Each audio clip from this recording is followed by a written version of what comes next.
எல்லோரும் நல்லா இருக்கீங்களா? என்ன கீரை காட்டுறேன்னு நினைக்காதீங்க. இது எங்கள் வீட்டில் செடியில் இது பறித்த கீரைங்க, பசலைக்கீரை, நம்ம நாட்டு பசலைக்கீரை. பாருங்களேன், என் கை அகலங்க, நான் கையை விரிச்சே தான் வச்சுருக்கேன்.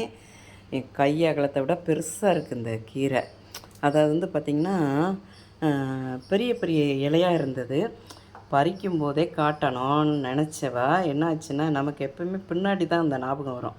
ஒன்று செய்யும்போது எல்லாத்துக்கும் வீடியோ காட்டணும்னு நினைப்பேன். அப்புறம் கடைசியாக தான் ஞாபகம் வரும், ஐயோ எடுத்துருக்கலாமோ அப்படின்னு. அந்த மாதிரி தான் இந்த பசலைக்கீரையில் இல்லாத சத்தே இல்லைங்க. இது நாட்டு பசலைக்கீரை. இது ஏன் இவ்வளோ அகலமாக வந்திருக்கு அப்படின்னா, குட்டி குட்டியாக தான் இருக்கும். இந்த அளவு தான் இருக்கும் மோஸ்ட்லி.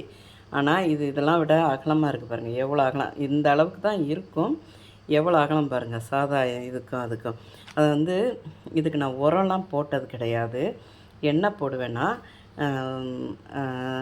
ஞாயிற்றுக்கிழமை நான்வெஜ் எடுக்கும்போது மட்டன் கழுவுன தண்ணி, சிக்கன் கழுவுன தண்ணி, இந்த தண்ணியை கொஞ்சம் அதிகமாக கழுவி ஒரு பாத்திரத்தில் வச்சு கூட கொஞ்சம் தண்ணி விட்டு கலந்து எல்லா செடிங்களுக்கும் விடுவேன். ரோஸுக்கு எல்லா செடிக்குமே இந்த இதுதாங்க உரம்.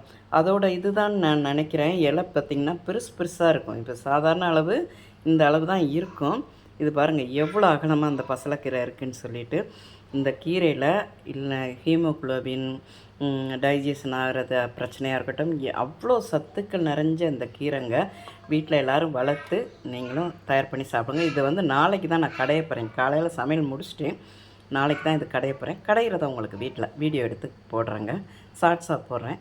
இது பிடிச்சிருந்தால் பார்வதி வீட்டு சமையலுக்கு ஆதரவு கொடுங்க. ஓம் சாய்ராம்.